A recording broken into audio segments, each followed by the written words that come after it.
But then ultimately it changed like the whole purpose along the way of like, okay, this is really like a whole women's problem, right? Mm-hmm. All women across all aspects of lives, mothers, non-mothers, beat themselves up for this unattainable perfectionism that we think we must have. And then Yeah. we also get trapped in our own feelings and our own hormones in that midlife part of our lives, right? Yeah. So the goal is I don't want women to stay stuck there. I want women to thrive in this mid part, latter part of their years because you are not just a mother. You're not just a wife. You're not just a caretaker, right? You are you, and you were created for a purpose. Hello, welcome to the F.E.E.L Podcast. I'm your host, Melissa Crook. I'm here today with a new friend. Thanks to our good friends at Podmatch, Jenn Robb is here with me today. And Jenn has a story that is going to be filled with resources for women, period, across the board, resources for moms, and just some anecdotes that are going to be so relatable that so many of us have walked through, both as women and also as moms, that you feel like you're alone in. You feel like nobody understands. And then you hear someone's story and their resources, you're like, oh my gosh, I'm not alone in this. I there's resources to support me. I'm not failing. We are so hard on ourselves as women in regards to how we show up in the world, our own health, and also when we're a mom. We are the first ones to beat ourselves up so many times for things that aren't actually our fault, and we're doing the very best we can. And so Jenn's going to have some great information for you today, but I think her story is going to be something you're going to really connect to and be grateful for, and to know that's out there, and just that reminder that we're here to do this together. We're here to support each other in all of our layers and phases and journeys that we have as women. She describes herself as someone with strength, purpose, and faith. She helps others find that in themselves as well. Jenn Robb, welcome to the F.E.E.L Podcast. Oh, thanks, Melissa. I'm glad to be here.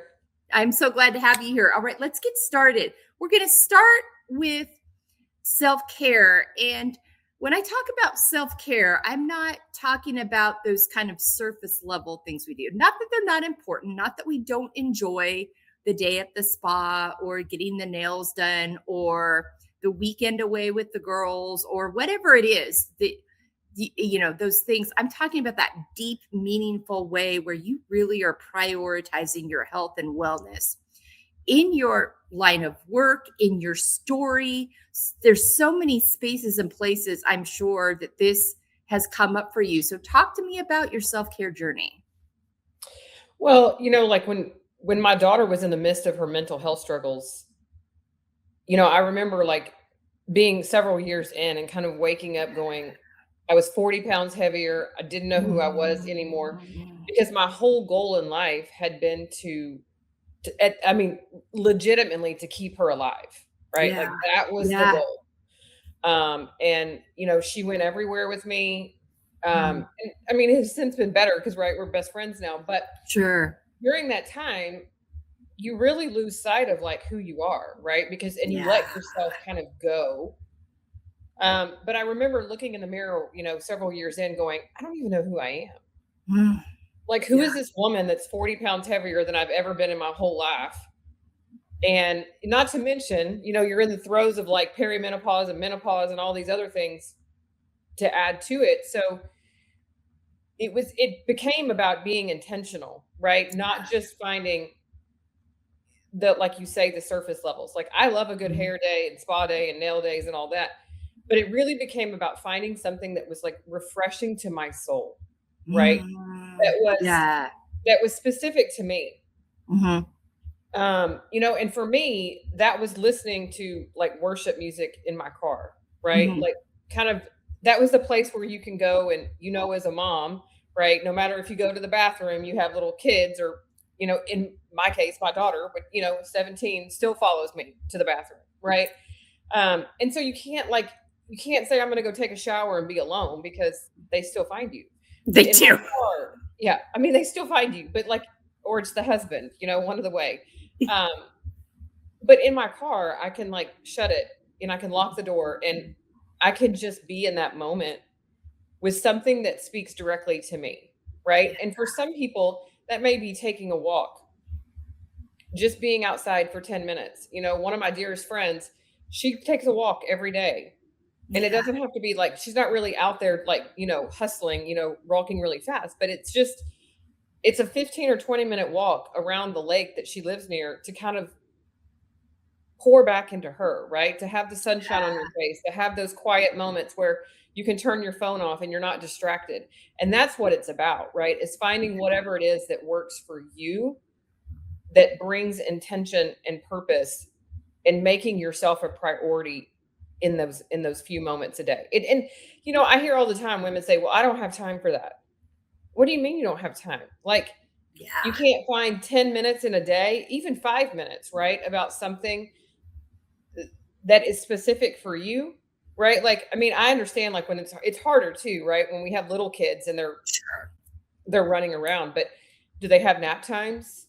Do they sleep later in the morning? Can you get up, 10 minutes early?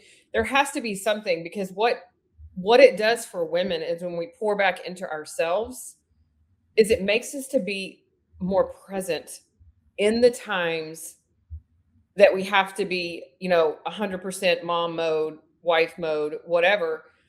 You can be more present because you don't feel drained and empty. Yeah. Yes. Yes. And you nailed that so perfectly. I agree with so much with everything you said. And it's not about the amount of time. It's about the quality of the time. If you get 5 minutes of quality time, and you can divide that into the day, 5 minutes in the morning, 5 minutes at nap time, 5 minutes in the evening after they go to bed. I mean, however it is you find it, that thing that fills your cup, and that individual thing, because we're all unique human beings. We're all going to have different ways that connect. We also change over seasons and time. So if that thing isn't filling you, then you get curious and you explore, okay, what's a new thing that I need? Where am I at today? So thank you so much for that. That was so good. And this really fills right into healthy boundaries. Healthy boundaries are a lot about marking out that time. This is the time I fill my cup. This is the time I pour into my children. This is the time my partner and I spend together. This is the time I sleep. And so Sleep's important. yeah, absolutely. So really you've already done that. You knew you had that moment. And this is not uncommon when we are pouring ourselves into the people we love, into our children, especially when our children, it is challenging enough to be a parent. And then you add on another layer of a mental health illness, as physical health illness. Sometimes there's both going on because they can play off of each other. It is very easy for us to wake up one day and have exactly the experience, but you really took that as a wake up moment and are like, hold on a minute. This is not who I am. This is not how I want to show up in the world. That presence you talked about. So talk to me too about that when you made that decision to make this time for that, and you really intentionally, whether you meant to or not, set these healthy boundaries in place for you. Talk to me about just the power of that decision because I think sometimes we think we don't have choices until we wake up one day like, oh, actually, I do get to choose. Well, that's just it though. We do have the power to choose, right? Yeah. And as women and as moms and as wives, we set boundaries all the time. We set boundaries all the time for our children, right? Yeah. Like, you can't be out that late. You can't, you have to stay home and do your schoolwork. You can't be over at that person's house. I mean, we set boundaries as to, and even to who we allow into our children's lives, Yeah. right?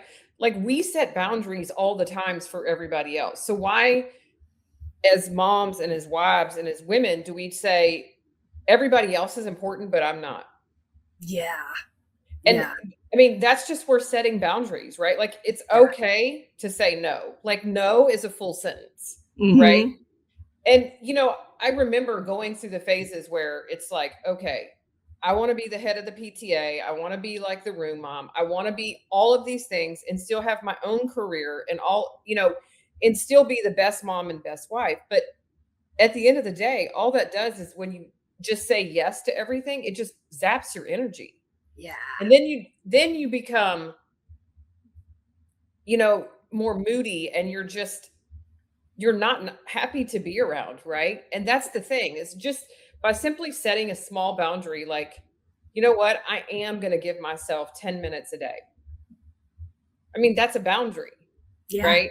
Yeah. I'm going to set a boundary that I'm not going to be around people who essentially suck the life out of you, Yeah. right? Like, if you don't walk away from people and feel like joyful that you were there and that you were in their presence, then that's a boundary. And you need to say, you know what? This is too hard for me, right? Mhm. And I feel like sometimes as women, we learn that when we get older, right? When we get into our 40s and we're kind of like, you know what? I'm tired of people pleasing, right? And it doesn't mean that you have to be like, a not nice person, Right. but making sure that you are a priority, that matters. Yeah. And I just feel like we have to learn sometimes as women, and sometimes we have to learn it the really hard way, right? That no is a complete sentence. Mhm. And, I see this all the time, especially like I work in a women's clinic, and women just, they don't know how to say no. They just do not know how to prioritize themselves, because somewhere along the lines, and I'm assuming that it's probably like cultural or society based, that we feel like setting a boundary and doing something for ourselves has to be really expensive, and we have to be gone for 8 to 10 hours a day. Yeah. Well, that's just simply not the truth, right? I mean, setting 10 minutes a day aside for you and setting that boundary, like, that's a hard stop. I mean, Mhm. short of like somebody having an emergency, right? Right. Like, you are taking your 10 or 15 minutes a day. And for some women, that's exercising, and saying that's my non-negotiable. Like, right? Because A, Yeah. it makes me feel better about myself. I am taking care of my body, but that's still about me time, right? And it's Mhm. just really, again, learning to say no. Yeah. And then, I mean, again, I really think, like, and I learned this much later, especially after Chloe was really digging into her mental health stuff, Mhm. is the people that I didn't want around her, right? Right. Yeah. Therefore, if I don't want those people around her, why do I want them around me? Yeah. Right? Like, and that's okay. Like, it's okay to be like, you know what? I'm going to love you from a distance. Yeah. That's okay. Yeah. That's okay. Yeah. Yeah. I love the way you put that. I'm going to let, because these things don't have to be loud and they're Guns a not blazing. You don't have to be guns a right. blazing. Exactly. This can be a simple, like, my time is valuable. My time matters. My space deserves to be filled with those that feel supportive of me and how I need to show up in the world. And it's okay to protect that space. No period is very powerful. We don't have to over explain or rationalize, because we tend to be the over explaining champions of the world. I'm a recovering over explainer. And and it's just, I think these narratives seep in when we're little girls about how we're supposed to show up in the world culturally, societally, and over time it's like, wait a minute, this isn't serving me. And also, I think another thing, we not only want to be present and enjoy the time with our people, we want them to remember us being present. We don't Mhm. want them to remember us being irritable and distracted and tired. So I think there's so much part of that. Thank you so much for that. This goes nicely into our mental, emotional, physical, spiritual health, all connected, all a part of makeup that make up who we are. You, I think, understand this so intrinsically, working in women's holistic health. Talk to me about how you, when you realized those things were connected, and how that kind of impacted your choice to go down this road in this line of work. Well, I mean, as human beings, right? We are spiritual, physical, emotional beings. I mean, Yeah. we have multiple layers to what makes us up who we are, right? Mhm. And again, it just goes back to, with women and women's health, we dismiss everything about ourselves because we have to take care of everyone else first, Mhm. right? Just like when, Chloe was in the throes of her mental health struggles, and I wake up and I'm 40 pounds heavier than I've ever been, Yeah. and then you look in the mirror and the emotional mental part of you looks in the mirror and it's like, I don't even like myself, right? I don't like how I look, and then we pick ourselves apart. Yeah. And so as women, we have to be proactive in our health. Again, it's how you show up, right? And this Mhm. doesn't mean that you have to spend thousands of dollars, Right. doing different skin treatments and, health scans and all that stuff. It's just about doing something for you, Mhm. right? And finding what makes you feel better about yourself, right? And we all know as women, I mean, I specifically work with mostly perimenopause, menopausal women, right? And I hear it all day, every day. Like, I don't even like who I am. I don't even know who I Mhm. am. I don't Yeah. like how I feel, right? And we've been taught as women for so long that that's just how it is. You're a Mhm. woman. Suck it up, buttercup, right? Like, Yeah. and that is just simply not the case. We don't have to go through life feeling miserable internally and then making everything else about our lives miserable as well, right? Right. And there are things, and so finding a good provider who wants to listen and understands as a woman, like you're multifaceted as a person, right? And Mhm.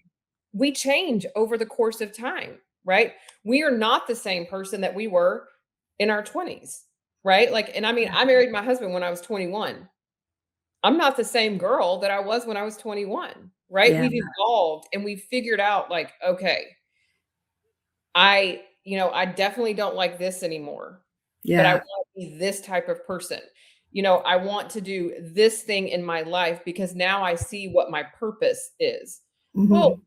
finding a provider that can help you get those things and teach you healthy lifestyles, right? And just about how to take care of yourself, right? How to take care of your hormones and all of these things that we've been told our whole lives as women, it doesn't matter. There's Yeah. nothing you can do about it. It doesn't matter, right?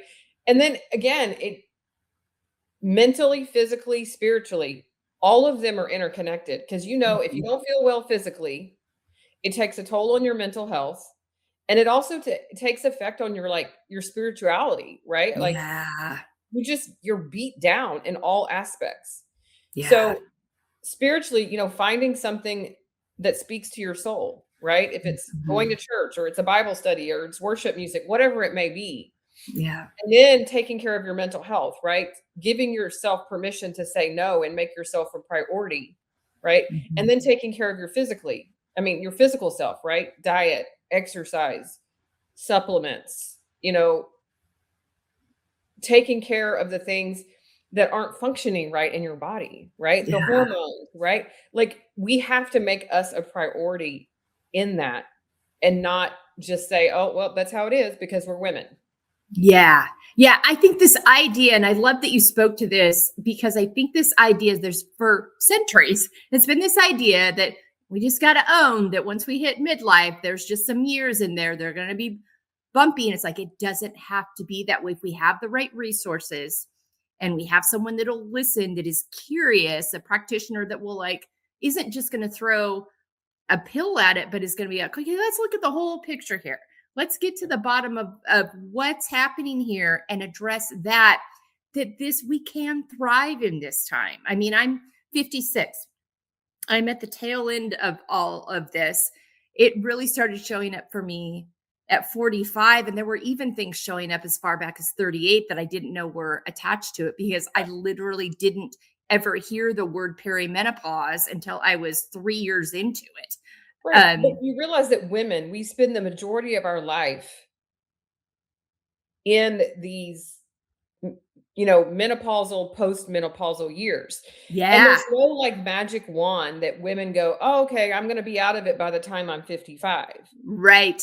I mean, I see women all the time. I mean, I just saw one this week that was 68. Yeah. And she still looked at me and said, "I don't like who I've become." Mm. I mean, she's 68, right? And she's a healthy 68, Yeah. plays pickleball 6 days a week, is doing yoga. Like, she's not a sedentary, like, Yeah. bed-bound 68-year-old. Yeah. We spend the majority of our lives in this phase. And so making your health a priority so that you feel better, right? Again, it goes back to when you feel better mentally, physically, spiritually, you show up better for the people who need you the most. Absolutely. And we never stop being moms, we never stop being grandmothers, we never stop being wives. We are always those caretaker people, right? No matter how old our husbands, I mean, our kids get or whatever, we're still those caretakers, right? Mhm. And in order to show up and be the very best version of you, Yeah. you have to take care of those physical things. And it's okay. Like, I mean, that's why I love like functional integrative medicine, right? Because that's what it Yeah. focuses on. It focuses on root cause. Yes, there's Mm. disease processes, but what is the dysfunction that we might Yeah. can alter with some simple things, right?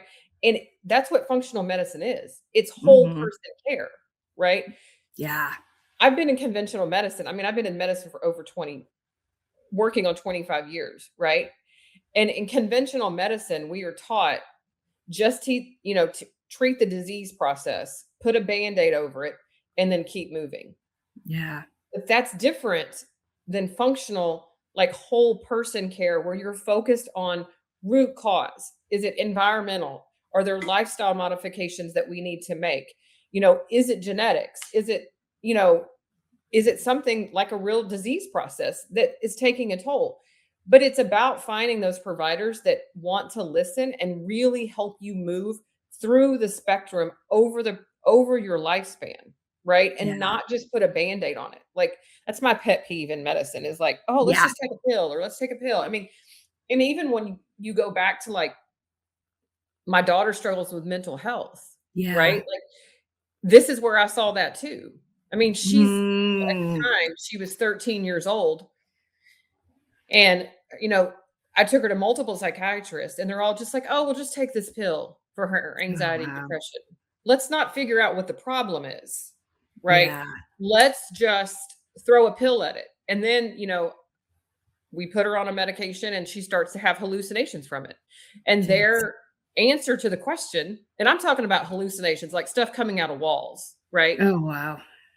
And again, I've been in medicine, so like I'm a little more in tune than, the normal person. But Yeah. their answer was, well, just double the dose. Jeez. Double the dose. That makes no sense to me. Like that's Yeah. completely counterintuitive, right? But that's the conventional modern medicine world that we live in, right? It's just like, well, Yeah. if a little bit doesn't help, then you must take more, right? Jeez. And so part of like being in this phase of being mom and wife and then making yourself a priority is advocating for yourself. Not only Yeah. advocating for your child or, in some cases it's your spouse, right? But advocating for yourself. Yeah. And Yeah. that is by saying, you know what, I'm going to take a moment and I'm going to go to the doctor. I'm going to figure out why I'm so tired all the time. I'm going to figure Mhm. out why I feel like I wanna bite your head off all the time, right? Like, we have to find these things and advocate for ourselves because at the end of the day, nobody else is advocating for us. Absolutely. Yes. Yeah. Our husbands don't understand the hormonal shifts that we go through. I mean, as Yeah. supportive as they try to be, they don't really understand it, right? So the Right. only one advocating for you is you. Yeah. Absolutely. And I think that's such an important piece of this. And it's okay to say, to question things. And it's okay if you don't feel like you're being heard to shift. I shifted to a functional medicine, a whole integrative medicine practitioners in my late 40s. I just made it. It's like, I'm tired of people I want to know why. I'm a naturally curious person. Why is this happening? It wasn't happening before. So why is it happening now? What's happening in my body that is contributing to this? I want to know why. I don't want you just to give me this thing. And I want to go back to for a minute. Navigating these systems with our children can be so challenging. And so talk to me about that process, because I know there's parents out there listening that have been through this too. And it can feel very aggravating and very lonely and very frustrating. And I think, your daughter is so fortunate that you have the background you do. So you were naturally like, this isn't adding up. But I think sometimes as parents, because we're feeling kind of at our wits' end and we're trying to help our kids, that we just are like willing to do anything. But also beyond that, what you said is so true. It's like, you want me to double the dose of this thing that's clearly problematic for her. That makes no sense. And I think we forget sometimes that medicine is a practice and it's okay to ask questions. So talk to me about that process for you and how you've been able to navigate that. Well, I mean, it's just like you said, right? Like, it's okay to question what a provider is saying. And if they're deeply offended, I mean, I've been in medicine for so long, right? Like, my main background is in trauma and surgery and Oh, wow. ICU, right? Yeah. So I'm used to dealing with surgeons, right, who think they have like their end all be all, right? Like, and it's whatever I say is the cold hard truth. And so we kind of, again, I think it's culturally in society that we have been brainwashed almost that whatever a doctor says or a provider, whatever they say, you have to just take and say, okay, whatever. I mean, that's what you Yeah. said, but that's simply not the question. I mean, Yeah. you have the ability to question. And sometimes it's just out of general, curiosity, like, okay, that Sure. doesn't make a lot of sense to me. And maybe I'm really naive on this, but how does that help her or him? Yeah. Right? I mean, and in those instances with your child, I mean, Chloe was in the throes of like not wanting to be alive, right? I mean, there Mhm. was no way that she was going to be able to speak up for herself, right? Yeah. So we as parents are their voices, Yeah. right? And again, you don't have to go in with guns a-blazing, and super Mhm. defensive, but it's about asking questions and having them explain it to you. But if something feels off, right? Mhm. If they're just wanting to push a pill and not understand what is really happening to cause your 13-year-old to have anxiety, depression, or whatever, Yeah. and it may be times to change providers. I changed her psychiatrist 2 or 3 times Yeah. because one, I mean, the first ones or 2 were just men, and they were just like, "Well, I mean, she should just be able to get over it." Well, she can't, right? Like, I mean, and then it was the throwing the pill things, "Let's just take this Yeah. pill, and if you're hallucinating from it, let's double the dose." Yeah. And that's the thing is, right, is you don't want your kid or even yourself so kind of gorked out on medications that you don't even know really what's happening, right? Because Yeah. essentially what happens is when you take away that Band-Aid and you haven't dealt with root cause problem, what's gonna happen? You're gonna spiral again, right? All that Absolutely. medication does is and I'm not saying that medications aren't good, right? Because Mhm. even in functional integrative medicine, you use conventional modalities, Sure. but there has to be a process, right? And it can't be the only answer that they give you is a medication, right? Yeah. But it's also okay to say, you know what? You may be a nice person, but you're not the right fit. It's okay to say that, Yeah. right? I mean, I changed her psychiatrist several times. I even changed her counselors 3 times because Mhm. not all counselors and therapists, they're not all the same, No. right? They may all have the same credentials per se, but they're Sure. not all the same, right? No. And finding and advocating for your child, right? That, you know what? You can tell that they're not comfortable with that. And again, Yeah. you are the expert on your child, not a Mhm. provider that you're just now seeing and they've only seen you for 5 minutes and they're like, "Oh, take this pill and that will fix everything." They're not the expert here, right? Yeah. You are the expert on your child. And as providers, we often forget, right? Because again, we are somewhat a picture of authority because we do know better when it comes to medicine, Yeah. but we don't know your child or your spouse better than you do. Right. Exactly. And it's okay to push back a bit. I mean, changing Chloe's counselors, I mean, the first one, she was the sweetest woman I've ever seen in my whole life. Mm-hmm.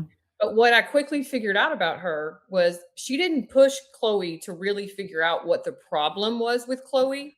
She Yeah. basically just said, "Oh, it's okay to feel that way." Okay, well, Mm, that's all great and fine and dandy, but at the end, Chloe's learned, because kids are smart, what to say to make you think that she's getting better. Because I mean, that's what they are. They're master manipulators, these little creatures that we have. You know what I mean? Like yeah. she had quickly learned, like, oh, this lady's not going to push back against me. Yeah. And so, it was finding somebody that was like going to challenge Chloe, but also someone that Chloe felt safe with and comfortable Yeah. with and was able to talk to. Yeah. And The trust other it. Right. The other thing I will say to this, and this is really hard for most moms, is you don't have to know everything that they talk about in counseling, Yeah. right? Like, Yeah. unless your child is an immediate danger, harm to themselves or to someone else, they don't have to tell you everything. Yeah. And it's okay. Like, there were many times that Chloe would get in the car after a session, and I could tell it was a hard session. She was upset or whatever, and she didn't want to talk about it. Yeah. And, like, you have to be okay with that, because the more you push and you tell me right now, they're gonna push back too and be like, I'm done talking to you, right? Yeah. So it's okay to know that person that is counseling or, pouring into your child, but to trust them along the way and say, "You know Yeah. what? I know that you're gonna tell me if something is of immediate harm to her." But Right. the rest of the minor details, I mean, Chloe's 17 now and she's thriving, right? Mm-hmm. But there's still details of her story of what happened to her that I don't know. Yeah. And that's okay. Yeah. But, as moms, we think we have to know every single detail, but in reality, you don't. What you have to know is your child safe? Mm-hmm. They're not in immediate danger. And then you just have to trust the process of someone that you trust to help your child. Yeah. Yeah. That was really good. Thank you so much for that, Jen. Thank you. I appreciate that. That's so helpful. Because at the end of the day, we want our kids to thrive and know how and trust themselves and trust that they've got the tools and resources to take care of themselves and tap into far beyond the day, into the days ahead, into adulthood. And yeah, thank you so much. That was so good. Um, Showing up unapologetically for yourself and other women, that is really at such a core of who you are and what you do. You talk to me about how you decided, because you've talked about your work, we talked about Chloe, but you have a whole Warrior Mom website and resources that you support and provide help for women in. And to me, that is just the definition of how you show up unapologetically for yourself and others. When did you decide it was time to take that step? And then talk about that work and what that offers and what's possible. I mean, I never set out to be an author, right? Like, I Mhm. mean, I've been in medicine. This is what I know. But I really felt like after, like, dealing with Chloe Yeah.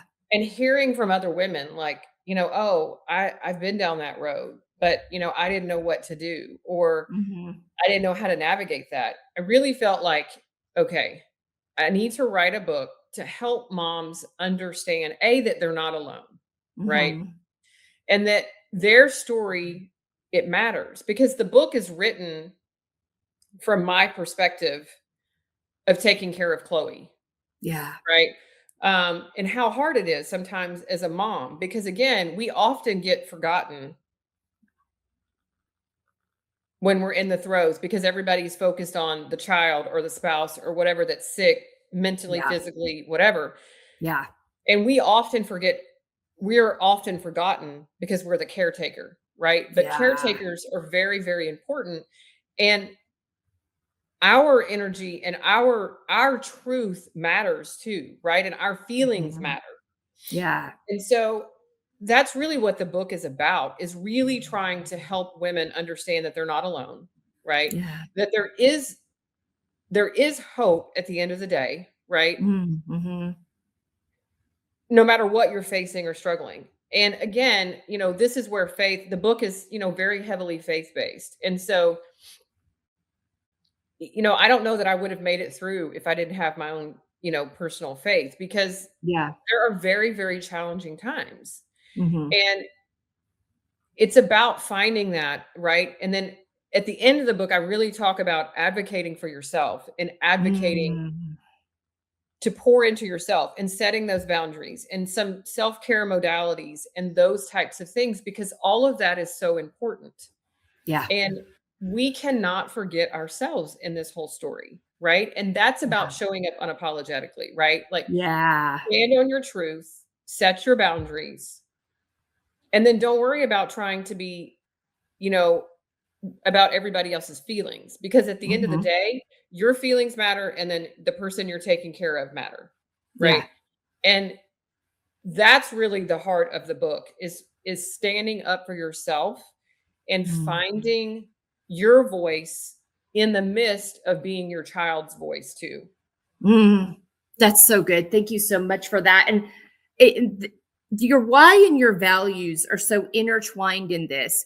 You've learned how you living out of your own expectations, so intertwined in this. You just addressed that is you got to shut out the noise and utilize your voice, advocate for your child, and trust that process and not worry about all the outside noise.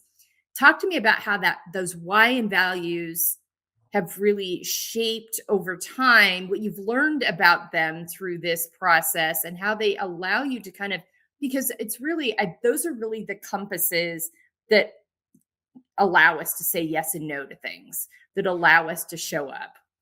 But I also think it goes back to, we have our own standards, right? Yeah. As women, as moms, as wives, we have our own standards, right? And sometimes we put our standards at such a high level of ourselves that they're almost unattainable, right? Yeah. So it's really about like figuring out that you don't have to be perfect, right? There's no perfect human on this planet, right? Yeah. And it's okay if you make a wrong step somewhere along this process of being the caretaker, right? Like, Yeah. it's okay, but you have to figure out how to pivot. You're never going to be perfect. So you might as well let go of that expectation that Yeah. you're going to do every single solitary thing perfectly along the way. It's not going to happen. And that's okay. But what matters the most in any of these situations is that you get back up, right? You don't stay down in the woe is me, the pity party, right? And I get it. Like, I was there, right? Like, Yeah. crying in the bed, like, why is this happening? Like, why is my daughter struggling with this, mental health issues, when, and I always jokingly say, like, we were like the perfect all-American family, right? Like, if you picture like the white Yeah. picket fence, like that's who we were. Yeah. But so why is this happening? Like, it's okay to question, like, what is happening right now, Yeah. but you have to change your perspective, I think, a lot of times, and say, instead of why is this happening to me, right? Changing the perspective and asking the question, why is this happening for me, right? Because now all of a sudden your Mm. perspective has changed. Okay, I'm not being punished. My child isn't being punished for something. I'm not bad luck. It's not a pity party anymore. It changed to, Yeah. what can I learn? And I think for me, that was kind of like the thing throughout Chloe's journey, right? Was Yeah. figuring out, okay, what is God trying to teach me in this process, right? Mhm. A, you're not perfect and you're never going to be. So just let it go. Yeah. But also how to advocate for yourself, right? And like someone who's been in Mhm. medicine for as long as I have, you kind of lose sight, like, because Mm. you know what I mean? Like, you're just, Yeah. when you have to advocate for your own child, now your perspective shifts a little bit. Like, oh, this is what other people feel like when they're talking to Yeah. me, right? Like, how, Yeah. and it changes like how you approach things and how you approach people. And but then ultimately it changed like the whole purpose along the way of like, okay, this is really like a whole women's problem, right? Mhm. All women across all aspects of lives, mothers, non-mothers, beat themselves up for this unattainable perfectionism that we think we must have. And then Yeah. we also get trapped in our own feelings and our own hormones in that midlife part of our lives, right? Yeah. So the goal is I don't want women to stay stuck there. I want women to thrive in this mid part, latter part of their years because you are not just a mother. You're not just a wife. You're not just a caretaker, right? You are you, and you were created for a purpose. And I think Yeah. that that's where we have to figure out, like, okay, so, often when women say, I don't even feel like me. Mhm. Okay, well, let's figure out who you are now, right? Yeah, Because you're not the same person you were 5, 10, 20 years ago. exactly. And it's okay. Like that's part of life. That's the beauty of life is that we change with the different seasons. Mhm. And I think women need to know that it's okay to change, right? I Yeah. mean, if you once loved taking, I mean, this is so superficial, but if you once loved taking really hot baths and now you don't, like that's okay, right? Like, I mean, Mhm. it's part of changing. It's the evolution of who we become. And Yeah. that's what life is. It's growing and it's learning and it's adapting and it's pivoting to whatever Mhm. life brings you, but not staying stuck in Yeah. the woe is me pity party. Yeah. Because when you're Yeah. stuck and you're down here and you're, woe is me, you're serving no one. You're not serving yourself, you're not serving your family. I mean, it's not helpful to anybody. So you Yeah. have to figure out how to put your big girl panties on and then like rise to the next level, right? Yeah. Whatever that level may be. Yeah. Keep moving forward and embrace, embrace the possibilities within that because you never know what's out there for you. But that you said that all so well. One last thing on the expectations piece. There's so many, even today, as much progress as we've made, there's still so many stereotypes and stigmas around mental health. Mm. What is that thing that you wish people could understand more or that really because we're still figuring this out and what actual truth is. Well, but mental health is becoming more and more prevalent, right? Not Yeah, only among, adults, but also especially around children and, teens and tweens, right? Like it's yeah, becoming a real problem and people really have to open your eyes and be a little more open-minded, right? Just because someone struggles yeah. with anxiety or depression, it doesn't make them crazy, right? Right. Yes. Like And Chloe's I not hate, yeah, that Chloe's not word crazy. crazy. Exactly. You're not Yeah. crazy, right? There is something.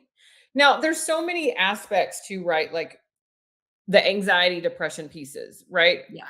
And that's just what I know. Now, there are some other much more high level diagnosis for mental Sure. health. There are little bit different game changers, right?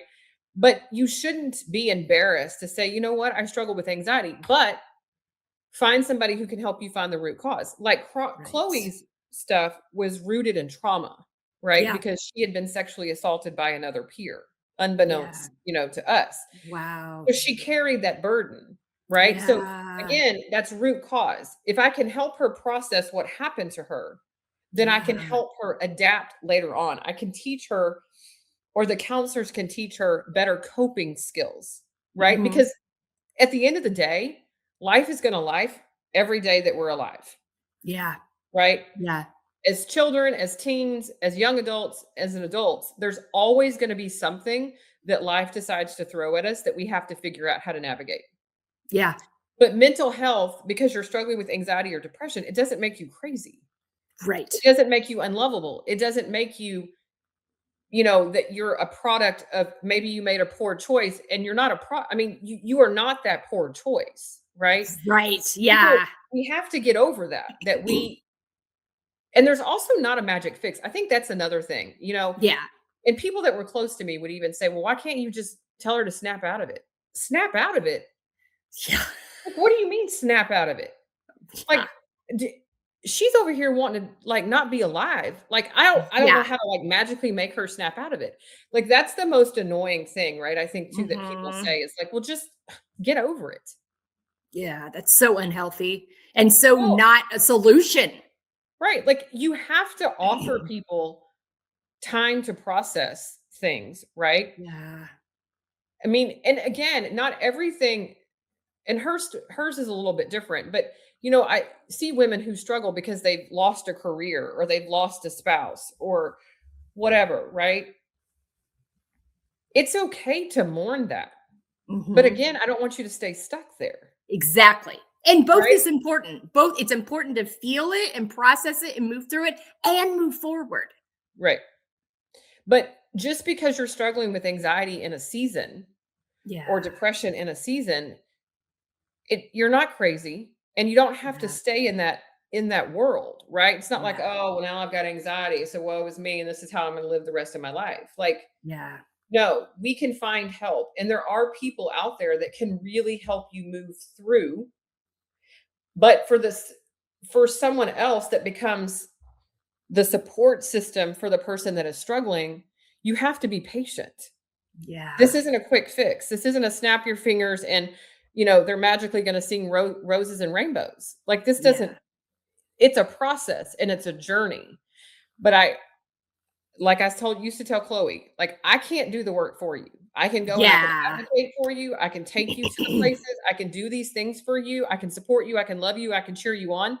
But at the end of the day, you have to make the choice that you Yep. want to be better, that you don't want to live this way. You have to Yeah. make and do the hard work. So when a counselor says you need to do X, Y, and Z, you have to do X, Y, and Z, Yeah. right? Like, you have to do the hard work. Yeah. Yeah. And No, you so that's like not the caretaker's responsibility to do the work. It's your yeah. responsibility to do the work. It's the caretaker to play the supportive role and to help you and to advocate for you and to love you through it. Mhm. But at the end of the day, it's you that has to do the work. Yeah, and I think you pointed out something so important there. As parents, we want to save our kids and rescue our kids from all of the hurt, and that's just not possible. They're just things that they have to learn to do themselves. You can't do this for them. Also, another important point I think that you've made too that I want to highlight is these things are not our identity. And Right. this goes nice. They're part of our layers. I talk about the embracing layers piece. They're part of makeup who we are in our story, but they're not who we are. And so Right. even the language that you use around it, I was diagnosed um, with anxiety a few years ago. Not really a surprise to the people in my life when that finally happened, but I don't it's not my identity. It's a part of my layers. And so the language I use around it is I talk a lot about, oh, I'm feeling anxious. I'm feeling the anxiety. I don't say I am the anxiety. It's just a part and a layer of it, and knowing that I had choices within that. I have coping mechanisms. I have things, but I had to be willing to do the work. I thought I was going to therapy for 6 months and everything would be great. And that is just not how it goes. No, no. Um, it is I a wish it lifelong, did, but it doesn't, oh I mean, boy, no. but that's It's just a part of your lifelong story. process. Exactly. And your Exactly. It's story could be used someday to help someone else, and that's what I tell Chloe all the 100%. time, like, yes, it happened to you, and I'm sorry that it did, but look how far you've come, and now think about what you could potentially do for someone else. You could Absolutely. potentially give them hope, right? Yeah. And I think that that's an important piece, and for anybody who's ever struggled with anything, right? Like, Mhm. when you can overcome it and then you can help someone else through the journey, Yeah. now your story has purpose. Yeah. Right? Like, it's not just, "Oh, it happened to me." Now it's like, "Okay, it happened to me, but this is what I learned, and these are the steps that I took to get over it, and maybe they will help you too." Yeah. 100%. 100%. It's what drives what I did. It's how I got started. It was like, wait a minute. I'm seeing too many women go through these things and we got to talk about it. And so yeah, there's so much power in that. On the layers piece in embracing our layers, for me, I believe it's like you've got to come to a point with your layers story where it's a lens of curiosity rather than judgment. You've spoken really well to the layers journey without me asking about it throughout this conversation. What do you think for you has been the most important thing?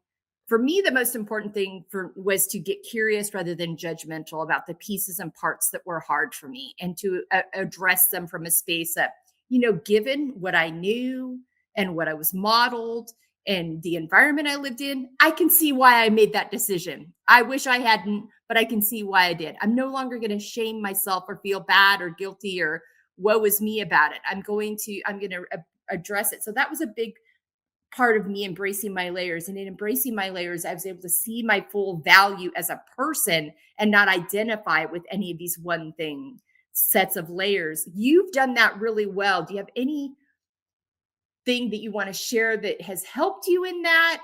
I see you living this out right in front of me. I mean, I just think it's important to embrace the different parts of, right? Like every layer is another part of your story, right? Yeah. But those pieces of your story, they help you learn how to be more authentic, right? And when you're Mm, more authentic in who you are, then you can show up more real. You can deepen the connections that you have with people. Because again, it goes back to you can help someone else who is struggling, right? And if yeah. that's the mission, right, to help someone else, right, to improve their life, then showing up authentically and deepening those connections becomes foremost in the story, because Yeah. that's what's important. People want authenticity. They don't want someone to hide behind something and say, well, I mean, it really was rainbows and roses, because that's not authentic, right? Like you Yeah. need to be able to relate and show the really sucky times, right? Mhm. And that's okay. And I think that that's what's important, is being able to show that to people, that Yeah. yes, it was hard, but yes, you've also overcome. Mhm. Yeah, and you really just answered the next thing, which is in living out feel, finding empowerment, embracing layers, the impact that's had on your relationship with yourself as well as other people. You really kind of already answered that really beautifully. Is there anything else you'd like to add to that? I mean, again, I want women to know that you have to let go of that layer of perfectionism, Yeah. right? Because Yeah. being perfect is not who you are, Right. but being honest and saying, you know what? Yeah, I missed that, or I didn't do well at that. That's okay. And I just think that again, it goes back to authenticity, right? When Mhm. you can acknowledge your own mistakes or your own poor choices, or that you weren't perfect. And social media, I think, has like blinded most of us, because on social media everybody thinks, oh well, her life's perfect, look, she's at the beach with her family and its life is perfect.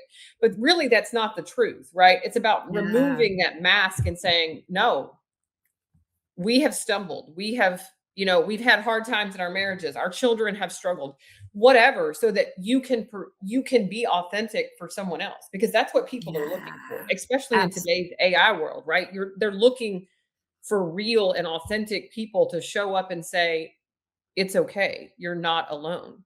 Yeah, that human connection, so important, so vital. Absolutely. All right, as we wind down here, share 5 activities that nourish you. So, I mean, again, I think this is very specific to each individual, right? But Yeah, for me, it's when I'm with my family, especially now that my kids are older. So when yeah. we get to be the family of 5 again, it's really about being present, right? Mhm. Playing games, whatever it is, because at the end of the day, as a mom, that's what makes me happy, right? Is having my children Yeah, around and being able to be present with them, yeah, right?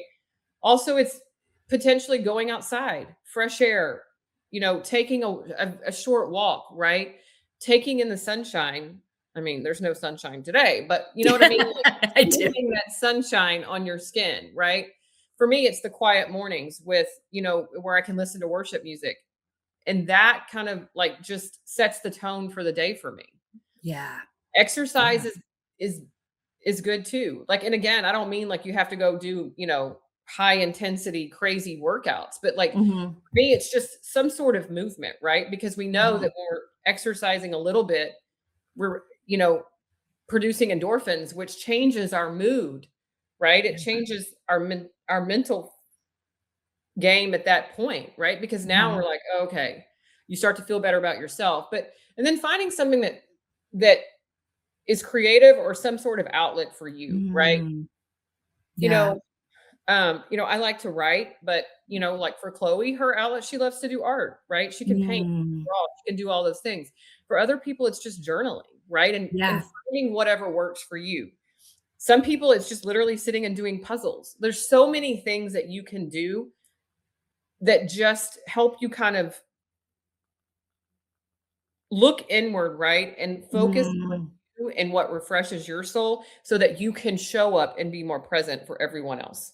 absolutely. So good. That is the biggest, I think, most important thing that we can, the so much of my work went back to women thinking it was selfish to do that. I'm like, actually, that's that's the joke on society. It's actually very counterintuitive because if we actually fill our cups, everyone wins. I mean, I'm so But again, glad that it's only women that think that.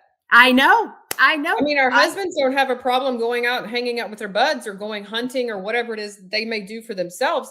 They don't have a problem 1000%. being like, "I'm out. Yeah. I'm going." But it's women. Yeah.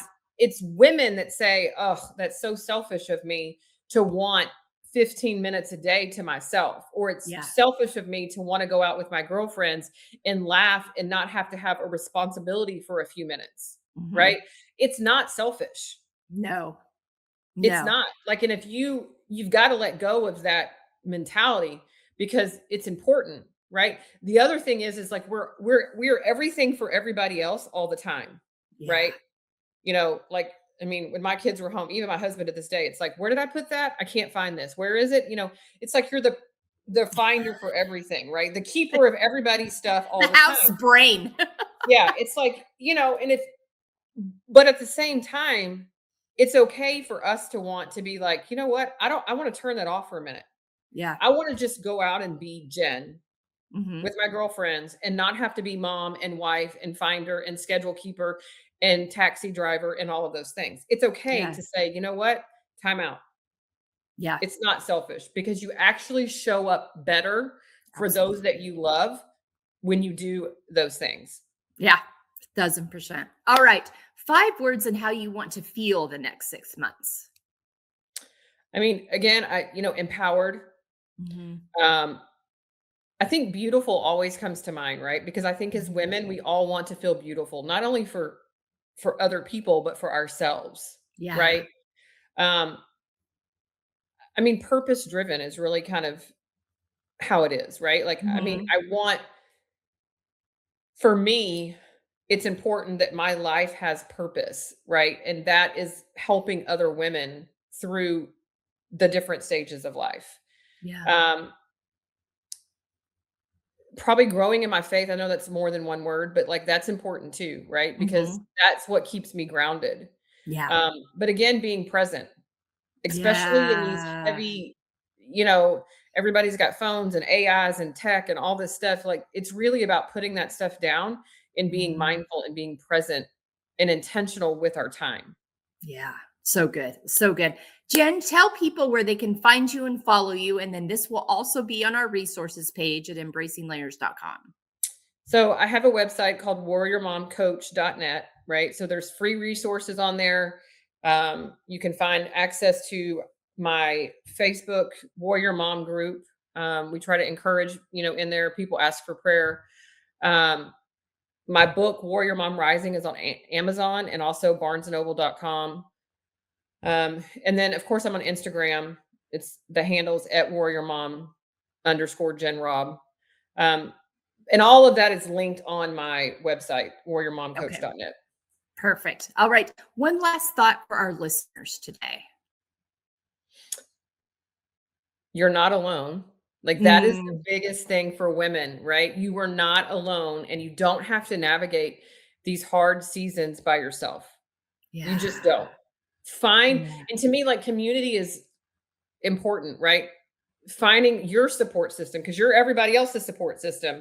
So Right. finding your support system and people that pour positivity and light back into your life, Mhm. that's important. Yeah. Thank you so much for that. So good. Thank you so much for your time today. I could talk to you for hours. I love you have so much wisdom, so many great resources, so much insight.